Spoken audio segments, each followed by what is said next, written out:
당신은 이 영상을 발견하지 못할 수도 있었습니다. 이 영상이 숨겨져 있어서가 아니라 대부분의 사람들은 두 번 쳐다보지도 않고 무심코 지나쳐버리기 때문입니다. 그들은 썸네일을 보고는 계속 스크롤을 내립니다. 그들의 무의식이 조용히 이것은 자신을 위한 것이 아니라고 결정해버리기 때문이죠. 하지만 당신은 멈췄습니다. 그리고 그 단 한순간, 그 짧은 멈춤은 지금 당신이 느끼는 것만큼 우연이 아닙니다. 칼 융은 정확히 이 현상을 연구하는데 수십 년을 바쳤습니다. 왜 어떤 사람들은 내면의 깊은 곳으로 끌리는 반면 다른 사람들은 평생을 겉핥기만 하며 살아가는지를 말입니다. 왜 어떤 이들은 일이 일어나기 전에 미리 감지하고 다른 사람들은 말로 표현하지 못하는 것을 느끼며 훗날 현실이 되는 상징적인 꿈을 꾸는지를요. 그리고 그가 발견한 것은 선택받은 소수만을 위해 예약된 신비한 비밀이 아니었습니다. 그것은 훨씬 더 정교하고 개인적인 것이었으며 당신이 세상에 첫 숨을 내쉬기도 전에 이미 당신 안에 새겨진 패턴이었습니다. 대부분의 사람들은 자신에 대해 결코 이해하지 못할 사실이 하나 있습니다. 당신이 수년 동안 품고 살아온 그 불안감, 주변 사람들과는 다르게 세상을 인식하고 있다는 그 느낌, 어떤 증거도 나타나기 전에 무언가 잘못되었다는 것을 직감했던 순간들, 단지 사람들이 많은 방에 있다는 것만으로도 밀려오는 극심한 피로감, 아마도 당신은 너무 예민하다거나 너무 유별나다거나 너무 과하다는 말을 들어왔을 것입니다. 하지만 그중 어느 것도 당신의 결함이 아니라면 어떨까요? 만약 그 모든 경험들이 무의식이 당신에게 지도를 건네주려는 시도였고 당신은 평생 동안 그 지도를 접어 구석에 밀어 넣어두기만 했던 것이라면 말입니다.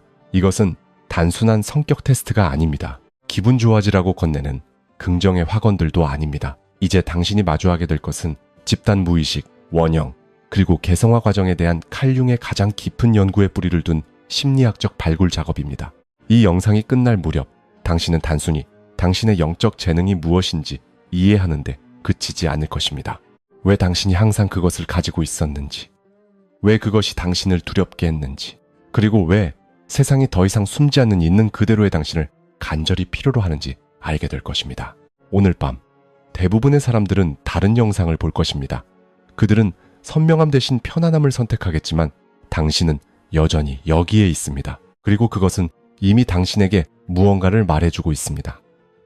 무의식을 의식화하지 않는 한 무의식이 당신의 삶을 이끌 것이고 당신은 그것을 운명이라 부를 것이다. 칼 융의 말입니다.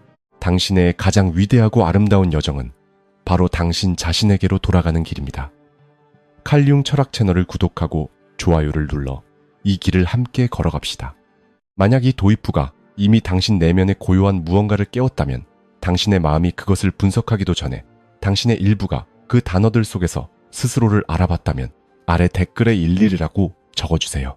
그 숫자는 깨어남의 주파수를 담고 있으며 우리 중 얼마나 많은 사람들이 동시에 눈을 뜨고 있는지 이 공동체가 알 필요가 있습니다. 모두가 알아차릴 수는 없지만 무의식만큼은 항상 절대적으로 명확하게 인식하는 무언가가 당신 안에 있습니다. 그것이 바로 당신이 지금 이 특별한 순간에 이 이야기들을 듣고 있는 정확한 이유입니다. 이것은 결코 우연이 아닙니다. 아마도 당신의 가장 깊은 내면이 의식이 오래전에 잊어버린 무언가를 당신에게 다시 일깨워주려 하는 것일지도 모릅니다. 당신이 세상의 첫 울음을 터뜨리기도 전에 당신 안에 심어진 그 영적인 재능을 말입니다. 오늘 당신은 단순히 콘텐츠를 소비하는 것이 아닙니다. 당신은 하나의 짙은 경험 속으로 들어가게 됩니다. 짧은 여정이지만 의식과 무의식을 나누는 얇은 장막을 스치듯 지나가기에 충분할 만큼 강력한 경험이 될 것입니다. 칼 융은 모든 개인이 현실을 마주하는 방식을 형성하는 고유한 주파수를 지니고 있다고 믿었습니다. 그리고 당신의 그 재능은 그것이 날카로운 직관으로 나타나든 남다른 깊이의 공감 능력으로 나타나든 결코 우연히 생겨난 것이 아닙니다. 그것은 조상대대로 이어져 온 기억의 공명이며 당신이 이미 뒤에 남겨두었다고 믿었던 흔적과 슬픔의 메아리입니다. 앞으로 이어질 시간 동안 당신은 한때 완전히 무시해버렸을지도 모를 신호들을 마주하게 될 것입니다. 알기 전에 이미 알고 있다는 그 기묘한 감각, 평범함을 훌쩍 뛰어넘는 깊은 예민함, 오래전 어딘가에서 지금 이 순간을 똑같이 경험했다는 소름 돋는 기시감, 이 중요한 문턱에서 고개를 돌리지 마십시오. 다음에 펼쳐질 이야기가 어쩌면 당신의 무의식이 지난 수년간의 삶 속에서 그토록 찾아 헤매던 잃어버린 조각일 수도 있기 때문입니다. 영적 재능의 기원은 당신이 태어난 순간보다 훨씬 더 멀리 거슬러 올라갑니다. 당신이 처음 눈을 뜨기도 전에 당신의 일부는 이미 자신이 무엇을 지니고 있는지 이해하고 있었습니다. 융은 이를 명확하게 설명했습니다. 영혼은 백지 상태로 이 삶에 도착하지 않는다고 말입니다. 그것은 발달의 완벽한 지도를 이미 품고 있는 하나의 씨앗과 같습니다. 삶의 유일한 의무는 그 씨앗을 깨우고 영양을 공급하며 그것이 본연의 모습을 드러낼 수 있도록 정확한 조건을 제공하는 것입니다. 당신의 영적 재능은 바로 그 지도 안에 촘촘히 짜여 있습니다. 그것은 당신이 무의식으로부터 가져온 가장 심오한 패턴입니다. 나중에 외부 세계로부터 흡수된 것이 아니라 당신이 스스로의 이름을 부를 수 있기 전부터 이미 당신 자체였던 무언가입니다. 어린아이들을 관찰해보면 그 증거가 즉시 나타납니다. 그들은 아주 어린 시절부터 자신의 타고난 본성에 대한 틀림없는 징후들을 보여줍니다. 어떤 아이들은 마치 위로하는 방법을 순수한 본능으로 손끝에 깃들게 한 것처럼 울고 있는 다른 사람의 얼굴을 향해 본능적으로 손을 뻗습니다. 어떤 아이들은 마치 보이지 않는 차원과 무언의 대화를 나누는 것처럼 땅에 떨어진 나무잎 하나에 넋을 잃고 오랫동안 움직이지 않습니다. 또 다른 아이들은 한 번도 가본 적 없는 풍경의 꿈을 반복해서 꾸기도 합니다. 많은 어른들은 이러한 경향을 그저 어린 시절의 순수한 특이함으로 치부해버립니다. 하지만 융의 관점에서 보면 이것들은 각 아이의 내면에서 영적인 재능이 형성되고 있음을 조용히 알리는 초기 지표들입니다. 이러한 본성은 환경에서 나타나는 것이 아닙니다. 오히려 환경은 그 재능이 스스로를 드러내기 위해 찾는 하나의 지형일 뿐입니다. 융은 인간이 생물학적 유전자뿐만 아니라 집단 무의식도 물려받는다고 주장했습니다. 이는 셀 수 없이 많은 조상들의 축적된 경험, 신념, 두려움, 창조적 능력, 그리고 직관적 지혜가 고스란히 보존되어 있는 미묘하고도 오래된 기억의 흐름입니다. 이것은 어떤 미신적인 의미에서 신비로운 것이 아닙니다. 세대 간 기억에 대한 현대의 연구들은 이전 세대의 트라우마, 감정 패턴, 그리고 적응 능력이 생물학과 행동 모두를 통해 후손에게 측정 가능한 흔적을 남길 수 있음을 증명하고 있습니다. 융이 당신의 영적 재능이 여러 세대를 거슬러 올라가는 뿌리를 가지고 있다고 말할 때 그는 결코 과거를 낭만적으로 포장하는 것이 아닙니다. 그는 인간의 영혼이 어떻게 단일한 생애의 경계를 훌쩍 뛰어넘는 흔적들을 지니고 있는지에 대해 아주 정확한 설명을 제공하고 있는 것입니다. 치유의 오랜 전통을 가진 한 가족을 생각해 보십시오. 아마도 가장 절망적인 시간에 이웃들이 조용히 찾아가던 할머니가 있었을 것입니다. 자신의 능력에 대해 단 한 번도 말하지 않고 다른 사람들을 깊은 슬픔에서 이끌어준 할아버지가 있었을지도 모릅니다. 그러한 능력은 그들이 이 세상을 떠난다고 해서 사라지는 것이 아닙니다. 그것들은 가족의 무의식 속에 스스로를 깊이 각인시키며 다음 세대로 이어지기를 기다리는 살아있는 에너지의 흐름이 됩니다. 그리고 때로는 그 흐름이 바로 당신을 선택합니다. 당신은 오직 눈빛만으로 다른 사람의 감정 상태를 읽어낼 수 있는 사람으로 자라납니다. 당신은 누군가의 고통을 녹여줄 가장 정확한 단어를 본능적으로 찾아냅니다. 당신은 그것을 단순한 연민으로 해석할지 모르지만 사실 그것은 당신이 어떠한 신청서도 작성하지 않고 받은 타고난 영적 재능일 수 있습니다. 다른 관점에서 보면 영적 재능은 개인적이든 가족적이든 어떤 깊은 상처와 균열에서 직접적으로 나타날 수도 있습니다. 융은 상처야말로 빛이 들어오는 곳이라고 일관되게 주장했습니다. 긴장되고 예측할 수 없는 환경에서 자란 사람은 순전히 심리적 생존을 위한 메커니즘으로 예리한 관찰력을 기를 수 있습니다.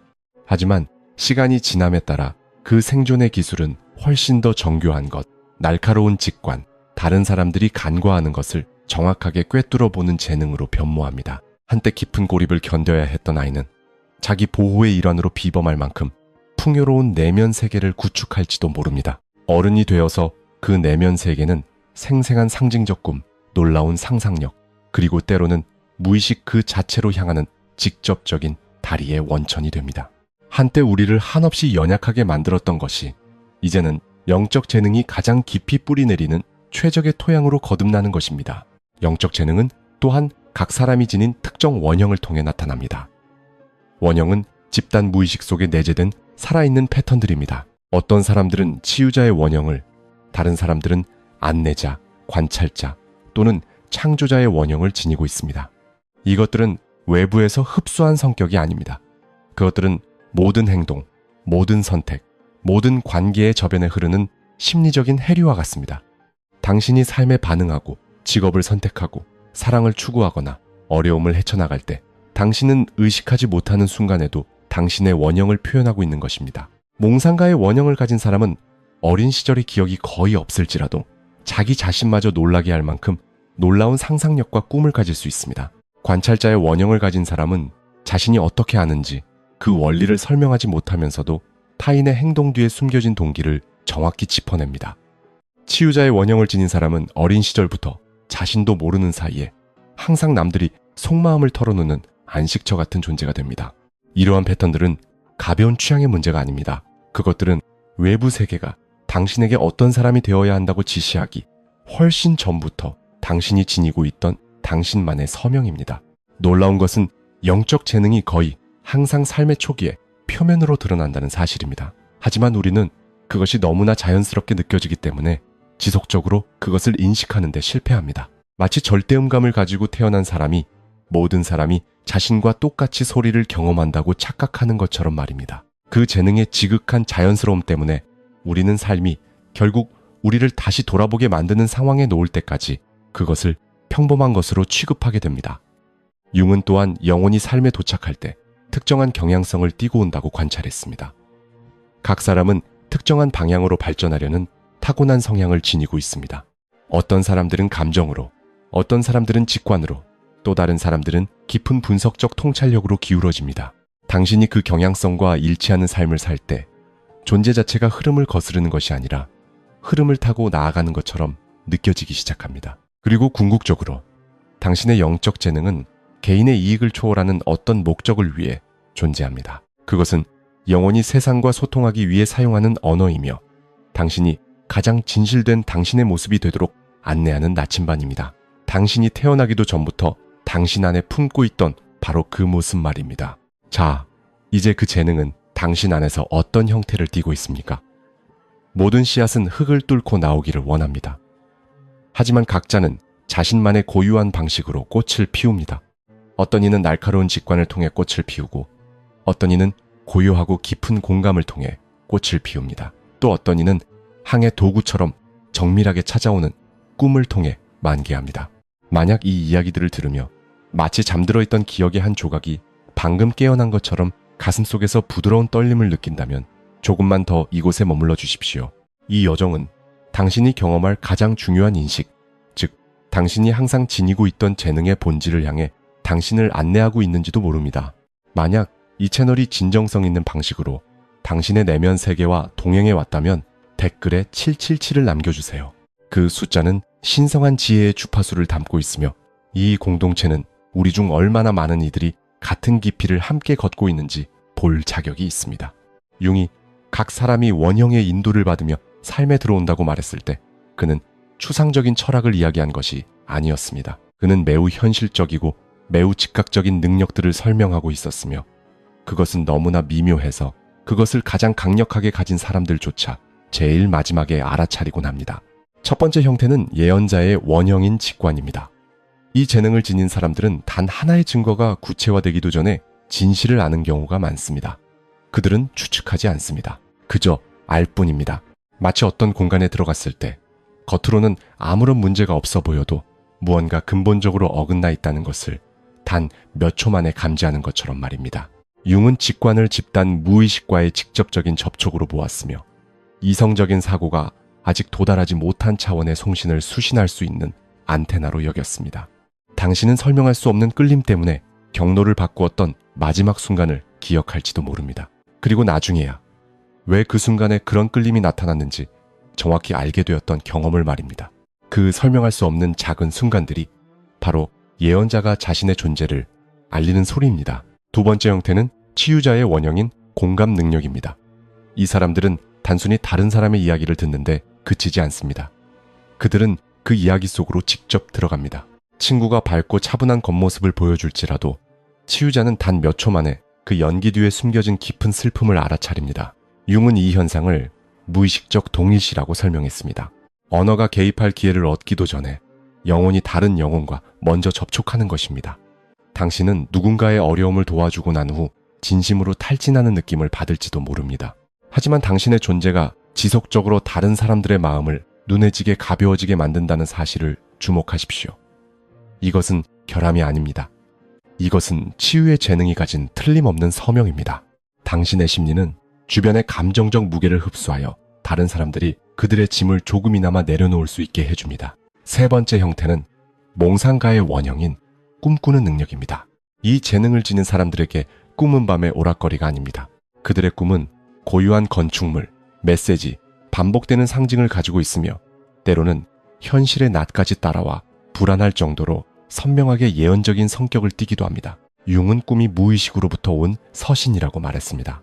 그리고 몽상가에게 무의식은 이례적일 만큼 자주 그리고 분명한 의도를 가지고 편지를 씁니다. 어떤 이들은 특정 길에 대한 생생한 인상을 안고 깨어난 뒤 며칠 후 자신이 정확히 그 길 위에 서 있는 것을 발견합니다. 마치 꿈이 깨어있는 현실보다 먼저 걸어가 그 길을 준비해 놓은 것처럼 말입니다. 어떤 이들은 깨어있는 시간 동안에는 도저히 풀리지 않던 문제의 해결책을 꿈속에서 발견하기도 합니다. 이것은 단순한 상상력이 아닙니다. 의식과 무의식 사이에는 통로가 있으며 그곳은 원형이 가장 직접적인 신호를 전송하는 장소입니다. 네 번째 형태는 현자의 원형인 깊이와의 연결 능력입니다. 이것을 지닌 사람들에게 직관은 단순하고 모호한 예감이 아닙니다. 그것은 정확히 가장 적절한 순간에 말하는 선명한 내면의 목소리입니다. 때로는 완전한 문장으로, 때로는 하나의 이미지로, 때로는 수정처럼 맑고 강력한 권위를 지닌 단 한 단어로 다가옵니다.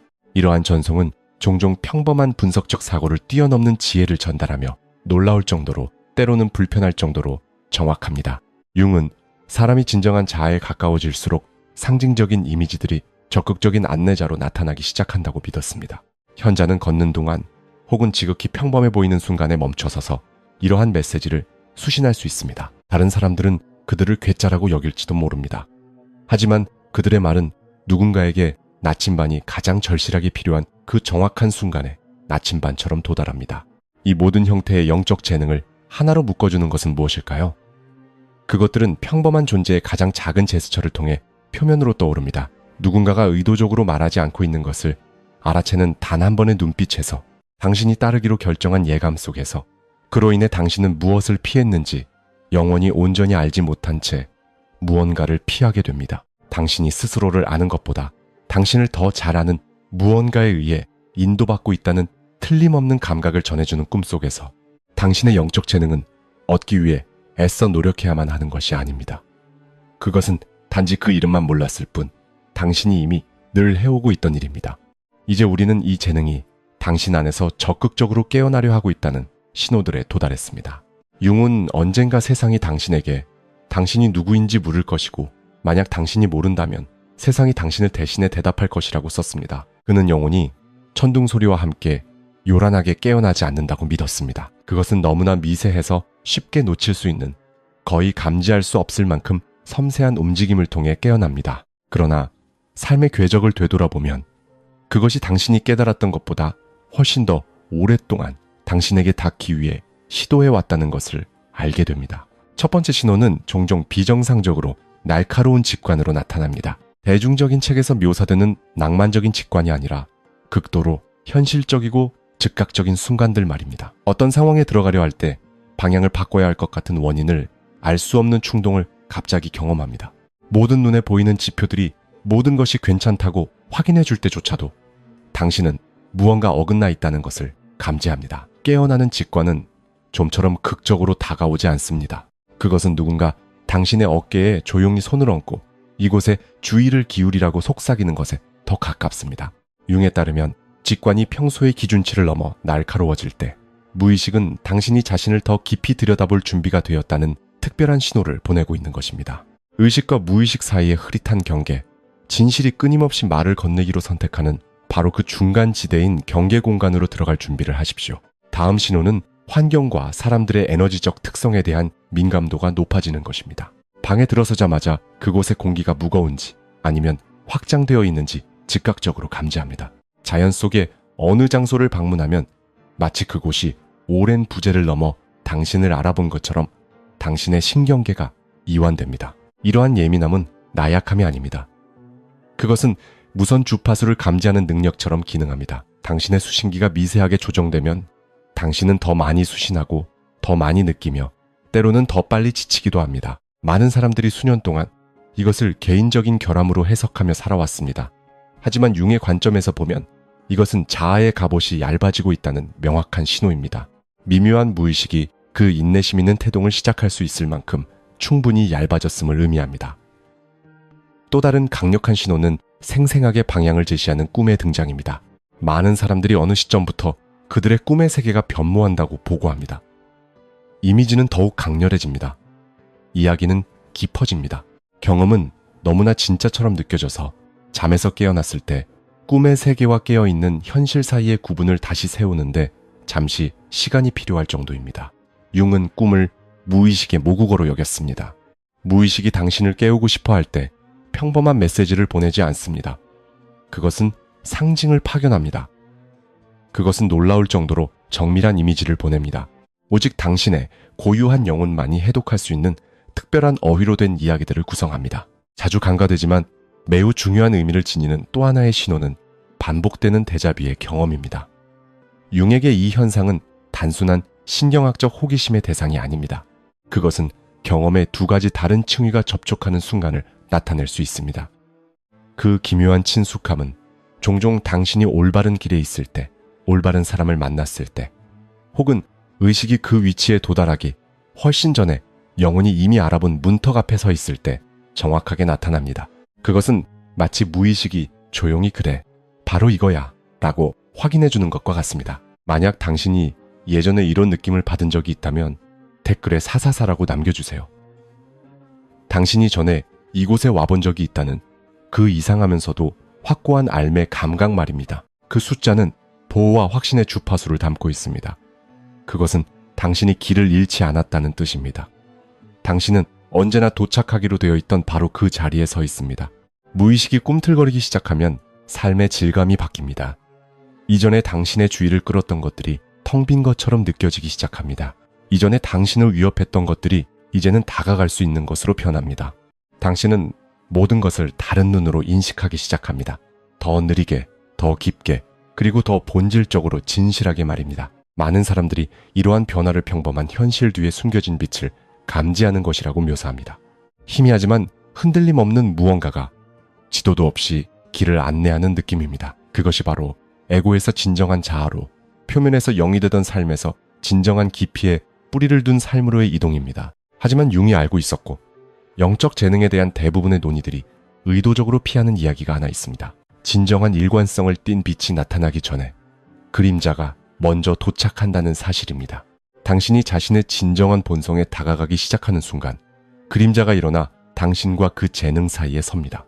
그리고 당신이 가진 것을 진정으로 이해하려면 당신은 반드시 그 그림자의 층을 통과해야만 합니다. 초기의 두려움은 대개 당신의 내면에서 새롭게 표면 위로 떠오르는 경험과 감정에 집중됩니다. 직관이 강해질수록 자기 의심도 정확히 그에 비례하여 증폭됩니다. 나는 너무 많이 생각하고 있어. 나는 의미를 조작하고 있는 거야.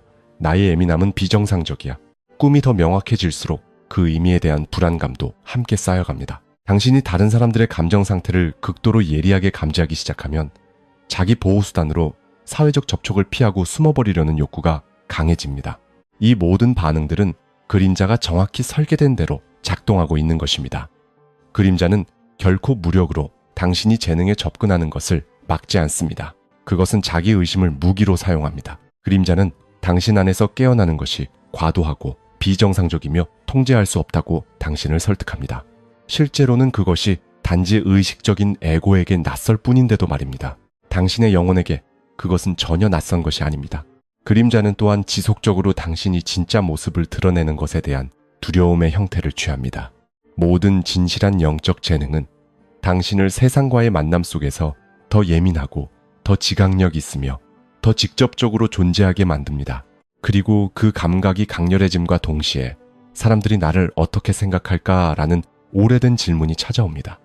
이 두려움의 뿌리는 유난히도 깊습니다. 그것은 축적된 경험에서 만들어진 것입니다. 어쩌면 어린 시절 당신의 직관적인 관찰은 그저 지나친 상상력으로 치부되었을지도 모릅니다. 어쩌면 당신의 예민함은 나약함이라는 꼬리표가 붙었을 수도 있습니다. 어쩌면 가장 깊은 깨달음에서 우러나와 말했던 순간들이 조롱거리가 되었을 수도 있습니다. 마음은 이 상처들을 주의 깊게 저장하고 그것들을 그림자로 변환시켜 당신 본성의 가장 강력한 부분을 스스로 감추게 만듭니다. 융에 따르면 어린 시절 우리가 부정하도록 배운 것들은 어른이 되어 그림자가 됩니다. 그러므로 당신의 가장 다듬어지고 빛나는 자질은 거의 확실하게 당신이 드러내기를 가장 두려워하는 바로 그것일 것입니다. 그림자의 또 다른 형태는 통제력을 잃는 것에 대한 두려움입니다. 영적 재능은 영혼의 너무나 깊은 곳까지 닿아 있어서 익숙하게 통제하던 방식이 더 이상 적용되지 않습니다. 강력한 직관은 증거가 존재하기도 전에 먼저 알을 만들어냅니다. 길을 안내하는 꿈들은 당신의 기호와는 상관없이 자신들만의 일정에 맞춰 찾아옵니다.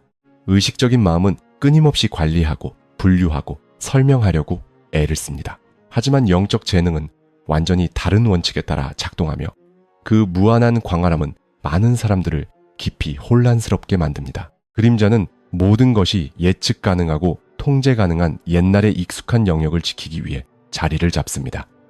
하지만 바로 그 익숙한 영역이 영혼이 결코 확장될 수 없는 곳입니다. 융은 그림자가 결코 적이 아니라고 일관되게 강조했습니다. 그것은 보관소, 즉 당신이 한때 두려워했고 부정했으며 혹은 표현하도록 허락받지 못했던 모든 능력을 간직하고 있는 장소입니다. 가장 뼈아픈 아이러니는 바로 이것입니다. 그림자는 당신이 너무 유별나고 과하다고 느끼게 만들지만 실제 진실은 당신이 더욱 정교해지고 더 섬세해지며 본질적으로 당신 자신에 더욱 가까워지고 있다는 것입니다. 그림자는 당신이 길을 잃었다고 설득하지만 현실의 당신은 오래된 길에서 벗어나 영혼이 오랫동안 조용히 구축해온 새로운 삶으로 발을 내딛고 있는 중입니다. 당신이 자신의 예민함을 처음으로 진정으로 느끼게 될 때 당신은 그것으로 인해 진이 빠지는 것을 느낍니다. 직관의 힘을 처음 인식했을 때 당신은 그 힘의 흔들림을 느낍니다. 꿈이 결코 무시할 수 없는 명확한 메시지를 전달하는 첫 순간 당신은 불안함을 느낍니다. 하지만 이러한 반응들은 당신이 잘못된 방향으로 가고 있다는 증거가 아닙니다. 그것은 당신이 새로운 문을 열고 있다는 확실한 증거입니다. 만약 당신이 자신의 깊이 앞에 서서 뒷걸음질 치고 싶은 충동을 느껴본 적이 있다면 댓글에 333을 남겨주세요. 그 숫자는 확장의 주파수를 지니고 있으며 과거의 우리와 앞으로 되어갈 우리 사이의 문턱에서 우리를 맞이하는 정확한 에너지입니다. 그 문턱에 당신 혼자 있는 것이 아닙니다. 당신이 아는 것보다 훨씬 더 많은 사람들이 그곳에 서 있습니다. 이제 우리는 이 전체 여정에서 실질적으로 가장 중요한 능력 중 하나에 도달합니다. 그것은 영혼의 진실한 목소리와 마음이 만들어내는 소음을 구별하는 법을 배우는 것입니다. 내면 세계가 한번 열리기 시작하면 결코 조용하지 않기 때문입니다. 그곳은 끊임없는 움직임, 다양한 감각, 서로 다투는 신호들로 빽빽하게 채워져 있습니다. 그리고 그것들을 분별해내는 능력이 모든 것을 결정합니다. 융은 특유의 정확성으로 이를 명확하게 설명했습니다. 무의식은 상징과 침묵을 통해 소통합니다. 에고는 두려움과 소음을 통해 소통합니다. 비록 겉으로는 비슷한 감각을 만들어낼 수 있을지언정 이 둘은 결코 같은 주파수가 아닙니다. 가장 흔한 혼동은 직관과 불안 사이에서 발생합니다. 둘 다 무언가 중대한 일이 임박했다는 느낌을 주지만 그 본질적인 특성은 완전히 다릅니다. 직관은 공기의 온도가 변하는 것처럼 다가옵니다. 그것은 긴장을 유발하지 않습니다. 그저 환하게 비출 뿐입니다. 강요하지 않고 주의를 올바른 곳으로 이끕니다. 반면에 불안은 자신의 출처조차 알지 못하는 시끄러운 알람처럼 찾아옵니다. 다급하고 파편화되어 있으며 아무런 해결책 없이 계속해서 맴돌기만 합니다. 이를 명확히 구분하는 질문은 간단하고 확실합니다. 이 감각은 나를 더 명료한 상태로 이끄는가? 아니면 더 깊은 혼란 속으로 끌어들이는가? 직관은 일관되게 전자를 향합니다. 불안은 후자의 전문가입니다. 또 다른 흔한 혼동은 공감과 감정의 흡수 사이에서 일어납니다. 영적 재능을 지닌 사람들은 종종 타인의 감정 상태를 너무나 쉽게 인지합니다. 하지만 이러한 인지 능력은 자신의 감정적 경험과 다른 사람의 경험 사이의 경계가 진정으로 모호해지는 지점까지 옮겨갈 수 있습니다. 당신은 잘 지내고 있었습니다. 그러다 깊은 고통을 안고 있는 누군가와 시간을 보내게 되고 불과 몇 분 만에 그들의 무게가 당신의 것과 구별할 수 없을 정도로 당신을 짓누릅니다. 진정한 감정에는 추적 가능한 기원, 이야기, 개인의 역사, 그리고 심리적인 뿌리가 존재합니다. 반면 흡수된 감정은 갑작스럽게 찾아오며 그러한 뿌리 구조를 전혀 가지고 있지 않습니다. 이때의 현실적인 질문도 똑같이 간단합니다. 이 감정은 내 안에서 시작되었는가? 아니면 특정한 사람이나 환경을 마주한 순간 나타났는가?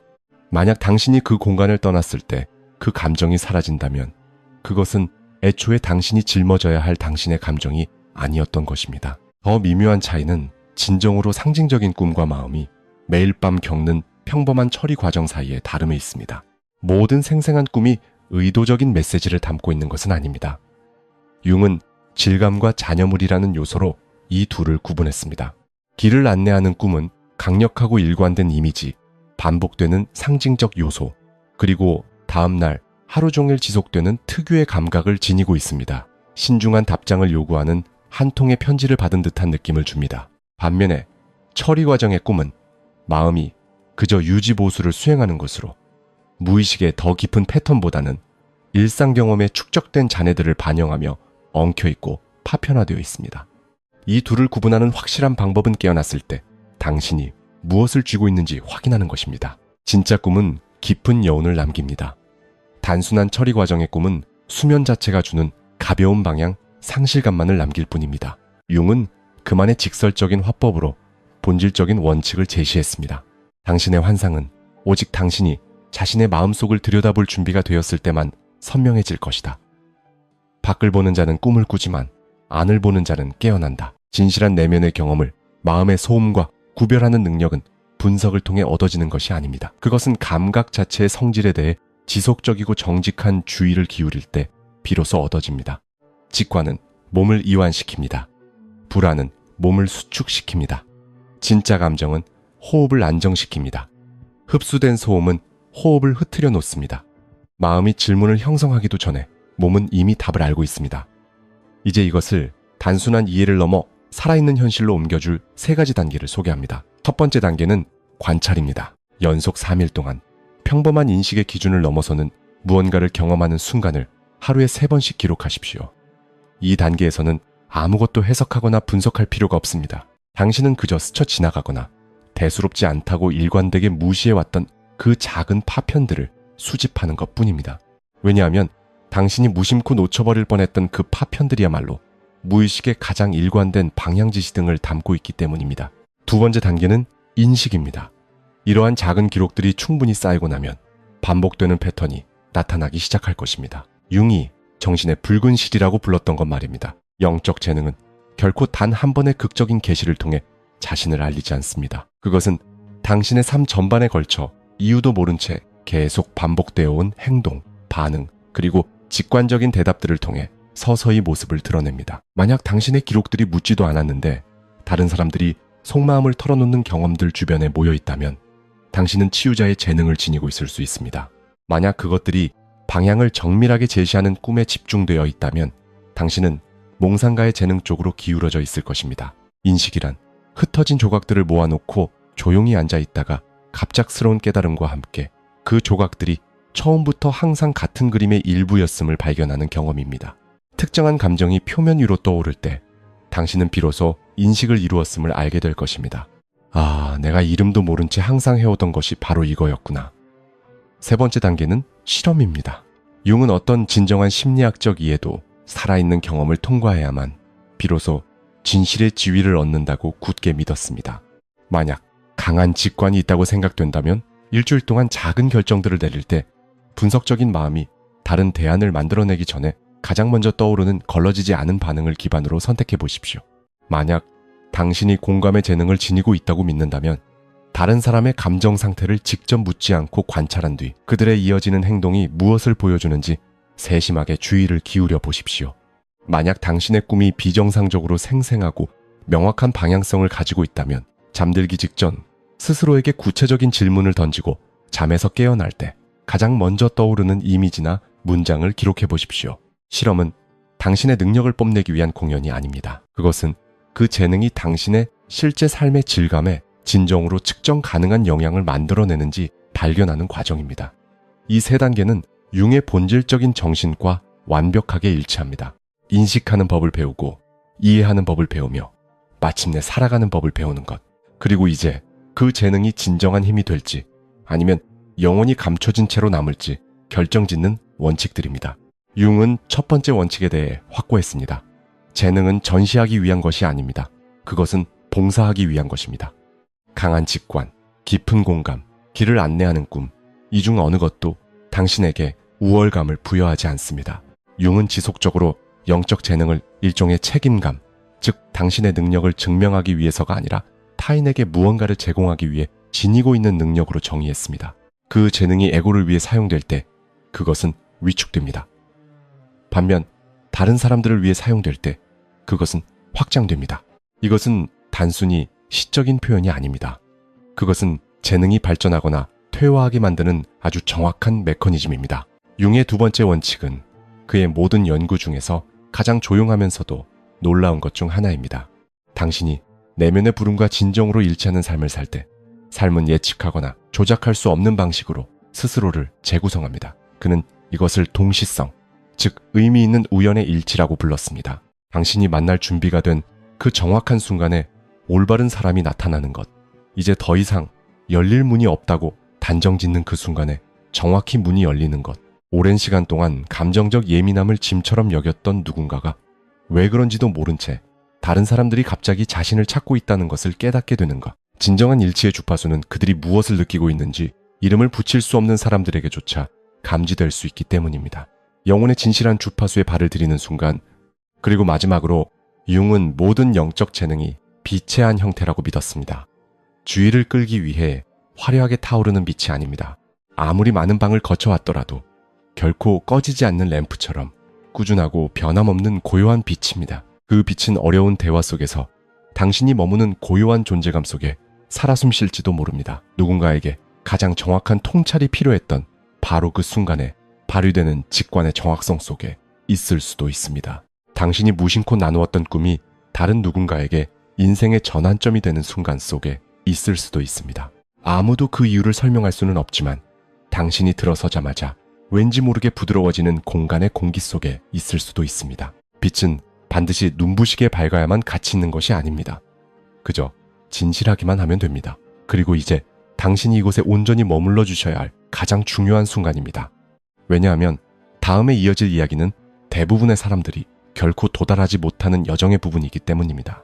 그것이 어렵기 때문이 아니라 에고가 놀라울 정도로 일관되게 저항하는 무언가를 요구하기 때문입니다. 그것은 그 재능이 단 한 번도 사라진 적이 없다는 사실을 당신이 받아들이기를 요구합니다. 당신은 그것을 발전시키는데 실패한 것이 아닙니다. 당신은 버림받거나 외면당한 것이 아닙니다. 당신에게 주어졌던 것은 결코 불완전한 것이 아니었습니다. 조상의 뿌리, 원형, 그림자, 깨어남의 징후, 인식의 과정까지 우리가 이 여정에서 함께 추적해온 모든 것들은 당신이 인식하든 인식하지 못하든 당신의 평생에 걸쳐 당신 안에서 끊임없이 작동해온 무언가를 묘사하고 있었을 뿐입니다. 그 재능은 당신의 허락을 기다린 적이 없습니다. 그것은 오직 당신의 관심을 기다리고 있었습니다. 당신의 삶 전체를 통해 무언가를 알기도 전에 이미 알고 있었던 그 순간들을 생각해 보십시오. 단 한 번의 의도적인 행동 없이도 당신의 존재 자체가 방 안의 감정적 온도를 바꿔놓았던 것을 떠올려 보십시오. 단순한 상상이라기보다는 명확한 지시에 가깝게 느껴질 정도로 너무나 선명한 방향을 남겨준 꿈을 생각해 보십시오. 당신은 그 모든 순간들을 우연이나 불안 혹은 지나치게 예민한 마음 탓으로 돌리며 무시해버렸을지도 모릅니다. 하지만 그것들은 그런 가벼운 것들이 아니었습니다. 그것들은 언제쯤 당신이 마침내 뒤돌아볼지 궁금해하며 당신의 내면 깊은 곳에서 문을 두드리고 있던 당신의 영적 재능이었습니다. 융은 인간 경험의 가장 큰 비극이 고통이 아니라는 단 하나의 확신으로 계속해서 돌아가며 그의 생에 마지막 수십 년을 보냈습니다. 그것은 상실도 아닙니다. 가장 큰 비극은 한 인간이 자신의 가장 본질적인 부분을 살아보지도 못한 채 생의 끝에 도달하는 것입니다. 결코 오지 않을 허락의 순간을 기다리며 여전히 접어둔 채로 진실은 언제나 선택이었음에도 여전히 그것을 운명이라 부르면서 말입니다. 당신은 그런 사람이 아닙니다. 당신이 지금 여기에 있다는 사실, 이 모든 이야기를 끝까지 들으며 머물렀다는 사실, 당신 안에 무언가가 스크롤을 내리기를 거부했다는 사실은 결코 우연이 아닙니다. 그것은 당신을 진심으로 겸허하게 만들어야 할 만큼 거대한 인내심을 가지고 무의식이 다시 한번 당신에게 자신의 존재를 증명하려 애쓰고 있는 것입니다. 그것은 당신이 살아온 시간만큼이나 길고 오랜 시간 동안 어떤 비난도 없이 조용히 당신을 기다려왔습니다. 그것은 당신에게 완벽한 확신을 요구하지 않습니다. 두려움이 완전히 사라지기를 요구하지도 않습니다. 시작하기 전에 모든 계획을 완벽하게 세워두어야 한다고 강요하지도 않습니다. 그저 당신이 이것을 더 이상 운명이라고 부르기를 멈출 것만을 요구할 뿐입니다. 오늘 이 공간에서 당신이 느낀 것이 무엇이든 그것이 깨달음이든 저항이든 아니면 거의 기억날 듯 말 듯 한 무언가의 아릿한 통증이든 그 느낌을 온전히 믿으십시오. 그 느낌은 소음이 아닙니다. 단순한 감상주의도 아닙니다. 그것은 당신의 내면 세계가 보낼 수 있는 가장 정확하고 선명한 신호입니다. 그리고 그것은 당신의 삶 전체에 걸쳐 수많은 형태로 당신에게 계속해서 보내지고 있었습니다. 당신 안의 재능은 자신만의 타이밍을 알고 있지만 이미 준비되어 있었습니다. 그것은 언제나 준비되어 있었습니다. 지금까지 진정으로 중요했던 유일한 질문은 당신이 평생 동안 지니고 있던 것을 마침내 받아들일 준비가 되었는가 하는 것뿐입니다. 만약 오늘 이 공간에서 무언가가 겉모습의 당신이 아니라 당신 내면의 가장 깊은 방에서 이 말들을 듣고 있는 진짜 당신에게 닿았다면 댓글에 11이라고 남겨주세요. 11은 깨어남의 숫자입니다. 영혼이 방황을 멈추고 자신이 이 세상에 온 목적을 향해 고요하고 절대적인 의지를 가지고 움직이기 시작하는 바로 그 순간을 알리는 주파수입니다. 그 위대한 움직임은 내일도 아니고 상황이 나아졌을 때도 아니며 당신이 더 잘 준비되었다고 느낄 때도 아닌 바로 지금 시작됩니다. 지금 당신이 들이마시는 바로 이 숨결 속에서 당신이 가진 명확함이 얼마이든 당신 안에 남은 그림자가 얼마나 짙든 상관없이 이것은 당신 자신에게로 돌아가는 당신의 첫 걸음이자 지금까지 당신에게 요구되었던 유일한 한 걸음입니다.